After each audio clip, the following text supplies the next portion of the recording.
यह question class 10th board exam के लिए बहुत ही इम्पोर्टेंट क्वेश्चन है।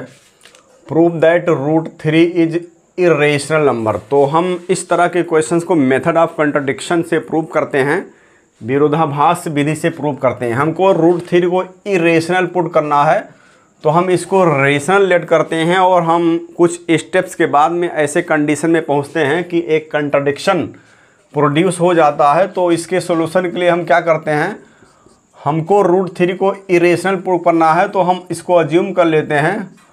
अज्यूम दैट √3 इज रेशनल, इसको हम रेशनल अज्यूम कर लेते हैं। अब √3 को अगर हमने रेशनल अज्यूम कर लिया तो किसी भी रेशनल नंबर को हम p/q के फॉर्म में लिखते हैं, where p and q are integers and q not equal to 0। साथ ही साथ where p and q have no common factor means p/q जो रेशनल नंबर है ये लिस्ट फॉर्म में लिखा हुआ है। p और q में कोई भी कॉमन फैक्टर नहीं है एक्सेप्ट 1, क्योंकि 1 जो होता है हर एक चीज़ का कॉमन फैक्टर होता है। तो यहाँ पर p और q में कोई भी कॉमन फैक्टर नहीं है एक्सेप्ट 1। तो अब ये √3 को हमने p/q के इक्वल लेट कर लिया, इसको अज्यूम कर लिया, रेशनल नंबर p/q लिखा। तो अब हम इसको क्या करेंगे, क्रॉस मल्टीप्लाई कर देते हैं। तो यहाँ से √3q is equal to p आएगा, हम स्क्वायर कर देते हैं, स्क्वायरिंग बोथ साइड्स, दोनों साइड में स्क्वायर करेंगे तो 3q² is equal to p² आएगा। This implies p² is equal to 3q²। तो हम यहाँ पर देख रहे हैं कि ये जो राइट हैंड साइड में चीज़ लिखी हुई है ये 3 का मल्टीपल है। तो अगर ये 3 का मल्टीपल है राइट हैंड साइड में और ये लेफ्ट हैंड साइड जो लिखा हुआ है तो ये भी 3 का मल्टीपल है। तो this implies p² is divisible by 3, क्योंकि ये जो p² है 3 इंटू समथिंग लिखा हुआ है, तो 3 इंटू समथिंग है तो ये पूरी चीज़ जो है 3 से डिविजिबल है। तो अगर ये पूरी चीज़ 3 से डिविजिबल है तो इट मीन्स p² भी 3 से डिविजिबल है। तो p² इज़ डिविजिबल बाई 3 और ये इम्प्लाइज करता है कि p इज़ डिविजिबल बाई 3, क्योंकि हमने प्रीवियस लेक्चर में बताया था कि अगर स्क्वायर किसी भी क्वांटिटी का स्क्वायर अगर किसी नंबर से डिविजिबल है तो इसका स्क्वायर रूट भी उस नंबर से डिविजिबल होता है।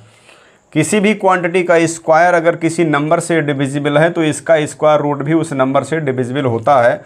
तो यहाँ से p इज़ डिविजिबल बाई 3 हो गया। तो जब p जो है 3 से डिविजिबल हो रहा है तो इसका मतलब p जो है therefore p is equal to 3k, where k is any integer i। तो यहाँ पर p जब 3 से डिविजिबल है तो p जो होगा 3 का मल्टीपल होगा, क्योंकि कोई भी चीज़ जो 3 से डिविजिबल है 3 का मल्टीपल होगा। तो इसको हमने 3k लिख दिया, जहाँ पर k एक इंटीजर है। अब इस p का जो वैल्यू है हम इस इक्वेशन नंबर 1 में पुट कर देते हैं, इसको हम इक्वेशन नंबर 1 मान लेते हैं।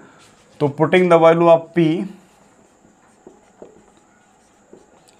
Putting the value of p in equation 1, इस इक्वेशन 1 में पुट करेंगे तो ये आ जाएगा 3q² is equal to p के प्लेस पर हम 3k लिखेंगे whole square.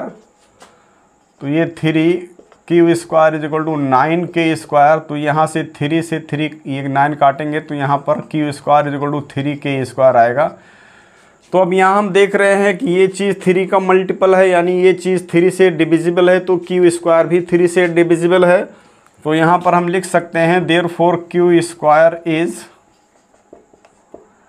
Divisible by 3, means ये जो q² है 3 से विभाजित हो रही है, 3 से विभाज्य है।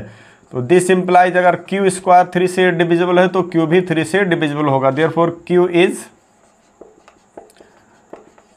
Divisible by 3। अगर q² अगर किसी भी क्वांटिटी का स्क्वायर इस 3 से डिविजिबल है तो इसका स्क्वायर रूट यानी q भी इस 3 से डिविजिबल होता है। ये एक थ्योरम है, ये हम बता चुके हैं।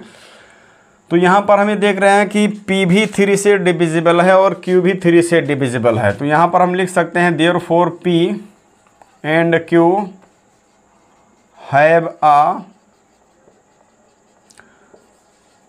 Common factor 3। तो यहाँ से हमको P और Q का एक कॉमन फैक्टर मिल गया, जबकि यहाँ पर हमने अज्यूम किया था P and Q have no common factor except 1। तो ये एक कंट्राडिक्शन है। Which is a contradiction? P and Q have a common factor 3 which is a contradiction. Which is a contradiction, क्योंकि हमने P और Q के ये माना था कि इसका कोई कॉमन फैक्टर नहीं, लेकिन यहाँ पर 3 जो है P और Q का एक कॉमन फैक्टर निकल करके आ रहा है। और ये कंट्राडिक्शन कैसे अराइज हुआ? ये कंट्राडिक्शन इसलिए अराइज हुआ क्योंकि हमने इसको रेशनल लेट किया था। तो यहाँ से हम कंक्लूजन निकाल सकते हैं, this contradiction has arisen, this contradiction has arisen due to a wrong assumption, due to wrong assumption that root 3 is rational। हमने रूट 3 को रेशनल लेट किया था, तो ये हमने रॉन्ग अज्यूम किया था, इसीलिए कंट्राडिक्शन आया। तो हम ये कंक्लूजन निकाल सकते हैं, therefore under root 3 is not rational, therefore under root 3 is not rational means implies root 3 is irrational।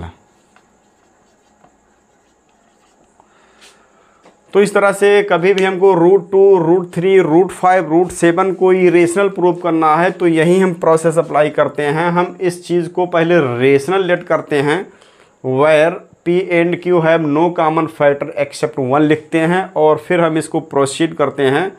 तो हमको एक कॉमन फैक्टर मिल जाता है, और ये कॉमन फैक्टर ही जो है कंट्राडिक्शन प्रोड्यूस करता है। और ये कंट्राडिक्शन इसलिए आता है क्योंकि हमने इसको रेशनल लेट किया है। तो हम कंक्लूजन निकालते हैं कि ये रेशनल नहीं है बल्कि इरेशनल है। तो इसी मेथड से हम इसको एग्ज़ाम में सॉल्व करेंगे।